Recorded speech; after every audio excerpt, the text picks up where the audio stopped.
बात फारूक शेख की। बेसिकली गुजरात के थे, मगर तालीम और तरबियत बंबई में ही हुई। पढ़ाई लिखाई के साथ साथ फारूक को थिएटर का और स्पोर्ट्स का भी बहुत शौक था। स्कूल में थिएटर करने के बाद जब वो कॉलेज पहुंचे तो वहां उनकी मुलाकात हुई उनके सीनियर अजीज मिर्जा से, जिन्होंने उनको प्लेज में एक्टिंग करने के लिए मोटिवेट किया और उनके साथ वो प्लेस करने लगे। जब अजीज मिर्जा का कॉलेज से जाना हुआ तो फारूक ने उनसे कहा कि अब क्या करेंगे, उनके जाने के बाद किसके साथ प्ले करेंगे। तो अजीज मिर्जा ने उन्हें इंट्रोड्यूस करवाया राइटर सागर सरहदी से, जो उनके लिए स्क्रिप्ट लिखा करते थे, और फारूक से कहा कि तुम सरहदी साहब से अपने लिए प्ले लिखवाओ, उन्हें डायरेक्ट करो और एक्ट भी किया करो। कॉलेज कंप्लीट करने के बाद जब एक्टिंग में करियर बनाने के लिए शबाना फिल्म इंस्टीट्यूट जा रही थी तो उन्होंने फारूक से भी साथ चलने को कहा, क्योंकि इन्हीं प्लेस के दौरान शबाना और फारूक शेख की मुलाकात हुई थी और दोनों साथ साथ थिएटर भी करने लगे थे। मगर फारूक ने मना कर दिया, क्योंकि वो अपने अब्बा, अपने वालिद, अपने डैडी मुस्तफ़ा शेख की तरह बंबई के एक रेप्यूटेड लॉयर बनना चाहते थे, और इसीलिए उन्होंने सिद्धार्थ लॉ कॉलेज में एडमिशन भी ले लिया।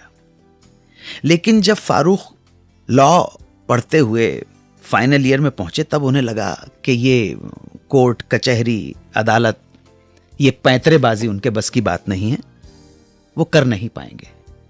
तब उन्होंने एक्टिंग में करियर बनाने का मन बना लिया। अब हुआ ये कि किस्मत ने भी उन्हें सहारा दिया और एक दिन उनकी मुलाकात हुई MS सथ्यू से, जो उन दिनों एक फिल्म प्लान कर रहे थे। फिल्म का टाइटल था गरम हवा। सथ्यू साहब के पास इस फिल्म को बनाने के लिए ज्यादा पैसा नहीं था। वो चाहते थे कि नए कलाकारों को लेकर फिल्म बनाई जाए जो बहुत कम पैसों में या बिल्कुल फ्री ऑफ कॉस्ट काम कर सकें। उन्होंने फारूक को इस फिल्म के बारे में बताया और ऑफर की। ये फिल्म ना करने का सवाल ही नहीं था। फारूक शेख ने अपने अब्बा को बताया, उनके पिता को भी कहानी पसंद आई और उन्होंने भी फारूक को इस फिल्म में काम करने की इजाजत दे दी।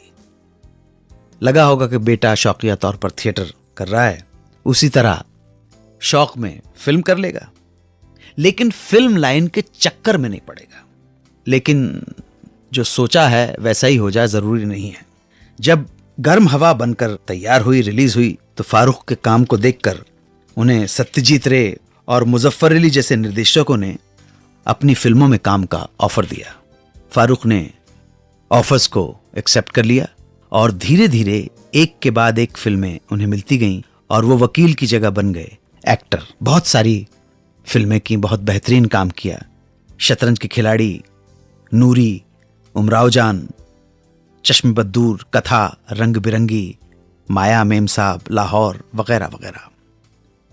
27 दिसंबर 2013 को हार्ट अटैक की वजह से उनका निधन दुबई में हो गया। जवानी के दिनों में जब शत्रुघ्न सिन्हा ने पूनम चंदी रमानी को देखा तो देखते ही फिदा हो गए। उनसे शादी के लिए अपना रिश्ता भी भिजवा दिया, लेकिन पूनम जी की माताजी ने यह कहते हुए इनकार कर दिया कि मेरी बेटी दूध जैसी गोरी और कहां वो काला सा दिखने वाला छोकरा। और तो और फिल्मों में भी वो गुंडे बदमाश का रोल करता है, मैं अपनी बेटी की शादी उससे नहीं करूंगी। शत्रुघ्न सिन्हा और पूनम सिन्हा की शादी की यह दास्तान बस थोड़ी ही देर में आप सुनते रहें सुहाना सफर विद अन्नू कपूर, सिर्फ 92.7 बिग FM पर। 92.7 बिग FM पर आप सुन रहे हैं रेडियो का number 1 show Suhana suffer with Annu Kapoor.